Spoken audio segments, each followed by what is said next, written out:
Imitate, intelligence, expertise. What other doors could they close? Hey, how much am I willing to give up and commitment, and are not committed to the struggle, acquiescing to the struggle, they're committed. Careful who you leave toeless.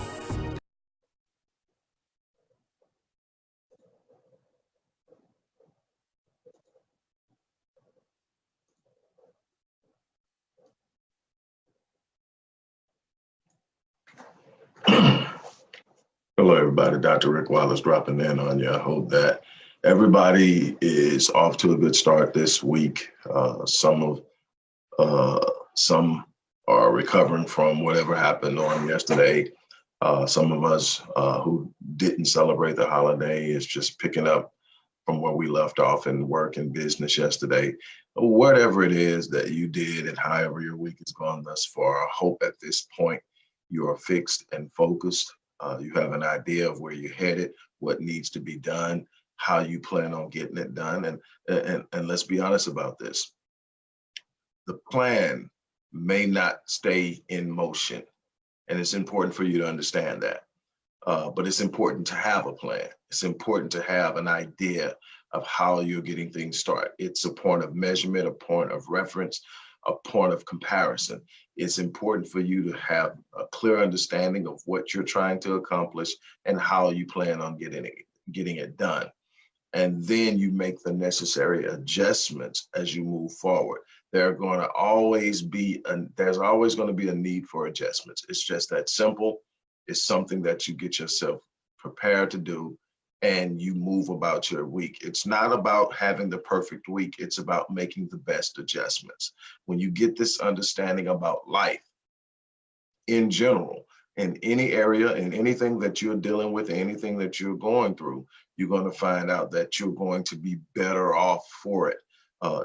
Hoping for the best is good. You want to expect the best, but when something that is not expected comes in, you need to be prepared to respond to it. The more you're able to respond to it, the more comfortable you are in making adjustments, the better off you're going to be because they are going to be necessary.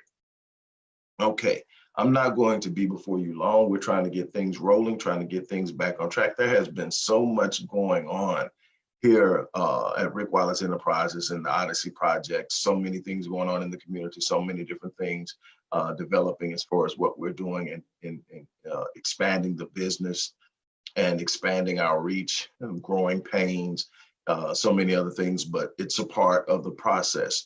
And you know, if you follow me for any time, I'm real big on process and understanding process. It's the attempt to circumvent the process that gets most of us caught up and in trouble. So it's important that you understand that there's certain things you got to deal with, you got to go through, you got to learn from. It's a part of being prepared for the next level. And so it's so much going on that we are now trying to really get back in the groove of the content that we deliver as a part of what we do. And we are delivering content for multiple businesses, we're serving multiple messages, all of which in some form or another is about empowering people, about getting people to raise their level of excellence, their standard of excellence, and to perform at that level. And it is a daunting sometimes task, but I wouldn't have it any other way. I don't believe in leaving potential on the table. I don't believe in setting easy goals because it looks good on paper that you're hitting your goals. I like setting scary goals. I like setting goals that draw you out of your comfort zone and pull you into a place of urgency. You know, the reason I get up before the sun comes up every freaking day of my life is because I've got these goals out there that are so huge that they wake me up. And they won't allow me to lay there. Once I've gotten the rest I need, once I've regenerated and recuperated from the push of yesterday, and I have a clear head, it's time to get up and it's time to go to work again. Yes, rest is important and I make sure I get it. But what I'm saying is, Stephen Furtick said it best. You've heard me make this quote before. that if the vision that you have for your life isn't so huge that it intimidates you, there's a good chance it's insulting God. The wife and I had this exact conversation with our 17-year-old and her male suitor. Boy, I just aged myself. But anyway, her male suitor, the little boy that, wants to date her, we made sure that they understood I had to meet him, had a talk with him. Actually sort of impressed by the young man. But we started talking about the importance of where you're at and where you're going, the importance of setting high goals and pushing yourself, getting yourself out of a comfort zone. And that's so important. And in the process of doing that and just thinking and looking at so much, and I asked myself, as I always do, I'm always asking questions. And if you're not asking yourself questions, especially the right questions, things are going to be very difficult for you because you're going to see things, but you're not going to understand them. And we live in a world where passivity is promoted. They promote passivity intensively. You look up and we start pushing passivity early in life on our kids. Kids ask us why. We say, because we said so, because I said so. No, we should promote that curiosity. We should promote that inquisitiveness. We should promote that exploration of understanding instead of simply saying, because I said so. We should promote them saying, hey, if I don't understand something, I'm going to ask why, because it's in the asking of why that you discover what's going on and the reason, because there are going to be times things aren't going right in your life and you need to know why so that you can make the necessary changes. But if you are a person who's been conditioned into passivity, what you're going to do is expect it to change for you and you're never going to engage it. So I'm asking why, and it's so many times I ask myself, man, with people being so gifted, I am a person who has had the blessing of working with all types of people. I've worked with women, men, children. I've worked with different races, ethnicities, cultures, nationalities. I've worked with different spectrums of academic achievement and intellect. I've worked with people with Down syndrome, people with autism, people who have been declared to been assessed or designated as having some sort of learning disability. I have done, if it's something going on, I've at some point encountered them. And what I can tell you is I've yet to find one individual without a gift. One individual that doesn't have a genius. Most genius is highly centralized, highly focused. We tend to generalize the idea of what a genius is. A genius is this unbelievable person that just grabs everything. That type of genius does exist. That there are people out there that you put it in front of them, they get it, no matter what it is. But most people's geniuses are highly specified. They're good at math. They're good at music. They're good at art. They're good at memory. For instance, having an eidetic memory, what's known as a photographic memory. The things that they can do to remember things are absolutely absurd. But everybody has this gift. I've seen it, like I said, I've seen it in Down syndrome. I've seen it in autism. One of the people I deal with, now I don't even call him somebody I work with, just this unbelievable guy who has Asperger's, which is a high spectrum version of autism. And he's out there just doing his thing, and he checks in with me to let me know how things are going for him. And this guy's traveling the world. He started an international business. He's brought in some of the most unbelievable and unlikely players to make his business happen. And he's flowing and he's operating in his genius. And it's absolutely amazing to watch. And he would be classified in today's academic system as being learning disabled. And he would, based on that label, probably start to identify with certain attributes and things that would make him feel less confident. But the thing is, everybody's gifted. And so I was thinking about this after talking to my daughter and her friend. And I'm sitting up and going, okay, look, You know, how can I get behind her? How can I, you know, help? And if he's going to be around for a while, how can I be of assistance to him? And, you know, what is it that I look at when I see people with all these gifts and yet so few are rising to the level of their genius? You know, I talk about it in the sense of saying, how many are rising and living life at the level of their design? Everybody has a design. Everybody has this unique design. We're all human, but the design is unique. There are certain things that I have that other people don't have. There are certain things other people have that I don't have. And there's this uniqueness. And one thing that we live in a standardized culture is we spend way too much time trying to be like everybody else.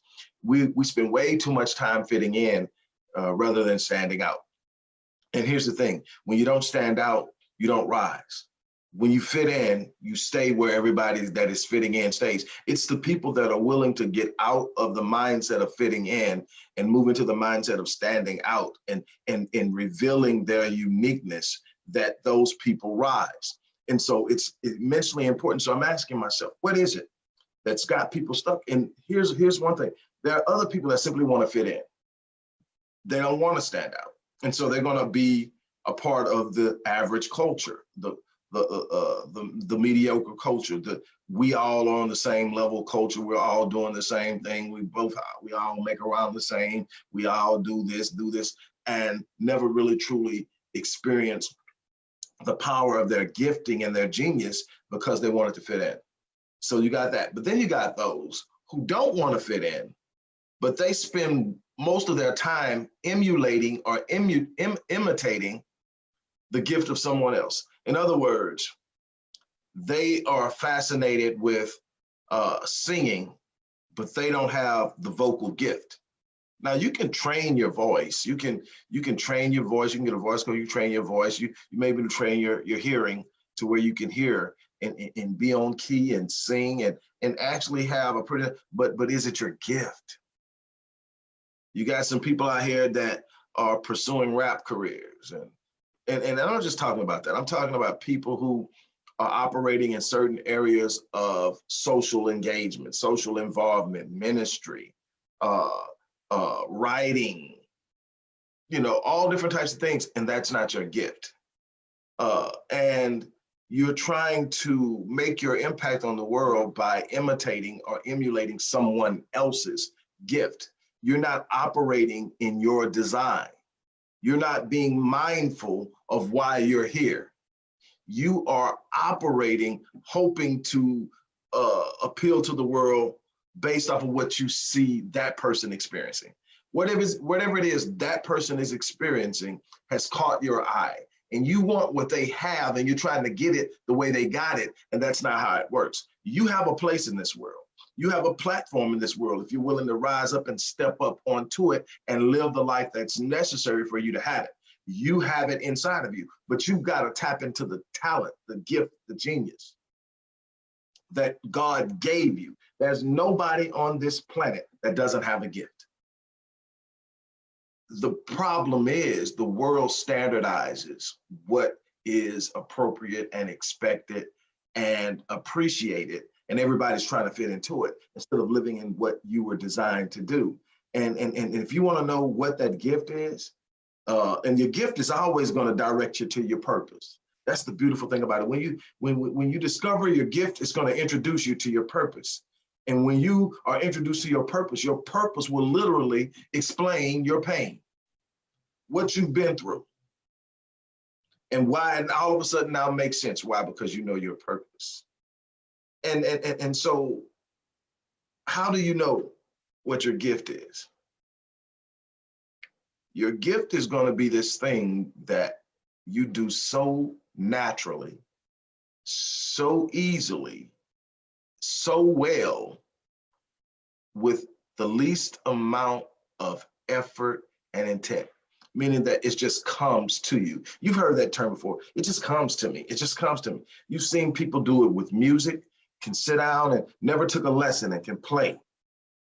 You know, I have one of those musical geniuses in my family, my baby brother, just gifted and has the ear for it and can do unbelievable things.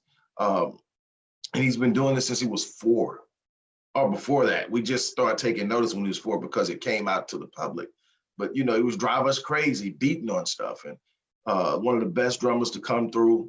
And sometime now he has a son who's probably 27, 20, something like that, 28, who's a beast in his own right. But the gift is unbelievable there. And, you know, and I got a sister who's gifted with being able to create different types of artistry for decorations, for events and stuff. It just stands out. It's beautiful.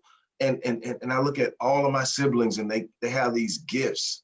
And what I love about it is they're starting to rise out, and then you're starting to see it in the kids. The kids are being given permission by the flow of the parents. The parents are not sitting around waiting on life anymore. They're going after it, and it's sending a message to the kid that you can excel at life. You got a gift, find your gift. And what am I saying? That thing that you do, you're probably doing it as a habit. I mean, a hobby. You're probably dancing around, playing around with it, and not really giving it serious attention. But it's that thing that you not only love to do, but you do it so well, and it doesn't take a whole lot of effort to get it done. That is your gift. That is the genius that's inside of you. That's what's going to make space for you. I believe it's in Proverbs says that your gifts will make space for you. And it will bring you before great men. And it's true. It's true that when you operate in your gift and you use your gift to serve others and to bless others, to edify others, to elevate others, to empower others, that you will in turn be elevated. You will in turn be empowered. You will in turn be enriched. But it starts with operating within your own gift. Stop trying to imitate someone else. Stop trying to operate in another gift that you look at that you may be infatuated with, but you're not literally gifted in it because you're putting energy and effort. So you may actually do well in it, but you will never achieve what you would achieve in your own gift. Find your gift. Find what it is. Maybe you're a great communicator. Maybe you're a great writer. Maybe you're a great mediator. Whatever it is, you've got to be operating in your design. There's a gift God gave you. At the point of design, God put inside of you something so unique and so powerful that when you operate in it, it is optimal capacity. You literally impact and change the world. When you truly understand the power of your gift, money will become secondary because it will become automatic. But impacting and helping people will become your first approach. First starting with yourself, then starting with those closest to you, and then expanding yourself out to touch the lives of others. That's what life is about. Life is about leaving this place in a better condition than you found it. Not because you experienced it, but because you caused it. With that being said, look, I'm going to get out of here. There's so many more things that has to be done over the course of this day that I'm intent on getting done. I'm going to be sharing some more things with you. Come back to this page. Go to some of the other pages on YouTube. I've got a number of different pages. We're about to crank up the Master Fitness content. What's crazy is Master Fitness is the first official company. You know, I did some lawn services, all kind of stuff as a kid. But the first official company with a DBA and a license, all that stuff was Stay Fit Fitness and Training, which ultimately became Master Fitness 21. And it's still going. It's a lot different. It looks a lot different than it did back then. I'm not doing any hands-on training. I've turned that over to my son, who is a fitness fanatic himself. And so he's doing all of that. I don't think I'll ever get back into it, but who knows? I may get an itch just to get out and feel there. I may help him with some boot camps or some type of fitness conferences or whatever, but I do the research and the writing for the company. But that look for that, because something that I see inside of myself that I'm not satisfied with, that I have committed to changing. And I want to take you guys on a journey with me. And so I'm going to be sharing some stuff with you. And everything I share is going to be free. Now, if you want to take a part or come join in and take a part in something more personal, you're welcome. But I'm going to be sharing a bunch of content with you that's absolutely free, that will help you change your life, help you get to a point of optimal health, and it's within your reach, it's within your grasp, and we have to be committed, starting with me, to live that type of life. So I'm inviting you guys into that. Now I'm gonna get off here. Don't forget, get Critical Mass, get I Am. Those are books 20 and 21, books 1 and 2 of a 6-book personal development, personal growth series that's well underway now, because we are already going to be starting on the next book, and I'll tell you about that maybe in a couple of weeks. I don't want to cross over what we're doing right now. But whatever your gift is, live it. And as I always say, I'm going to live my life on full so that I die on E. I'm challenging you to do the same thing. I'm out.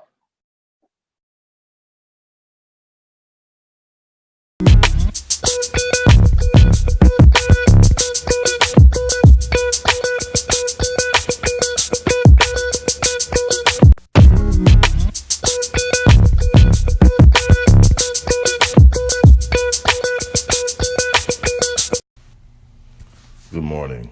This is Dr. Rick Wallace. How you start your day is immensely important. How you set your state of mind, your anticipation, your perspective, your perception of who you are and the world around you is immensely important. What I'm about to give you is just one of the meditations that I speak daily to start my day. As a matter of fact, it is the first meditation that I speak. I have some mental processes that I meditate without speech, but this is the first spoken meditation of my day.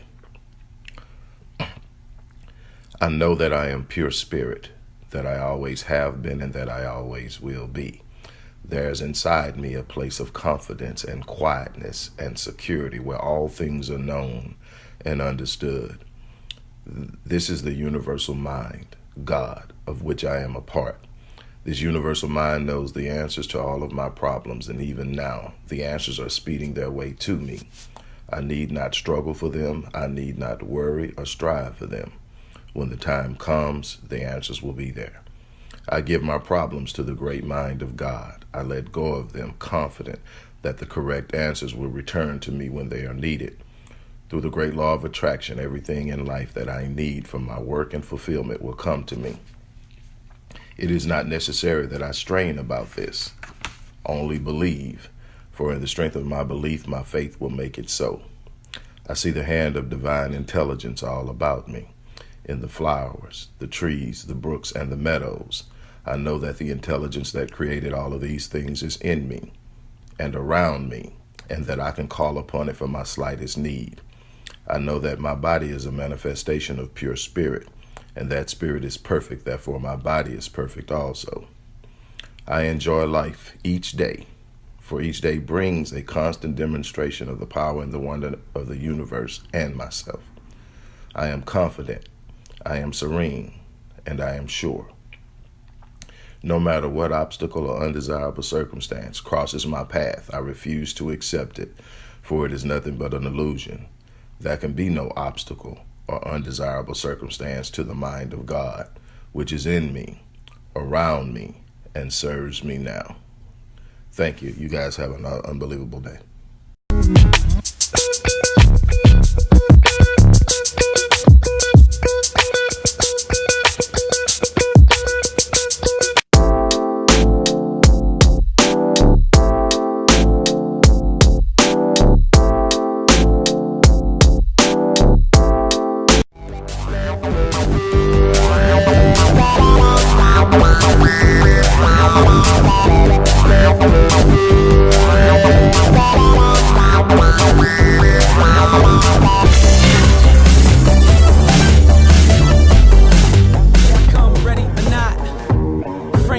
From a conceptual perspective, people talk about success, all of the elements they think, intelligence, expertise.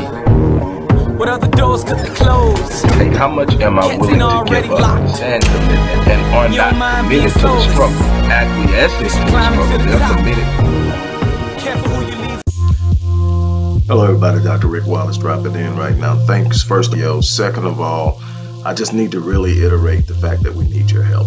We need need your support right now. We are pushing to hit a goal of $25,000 by the end of this week. That if we hit that goal, it'll help us cover our goals for the first quarter.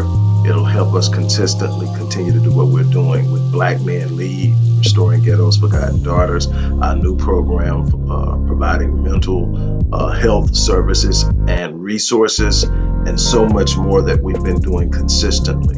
Again, we need your support like we've never needed it before. Thank you in advance. You have a great day.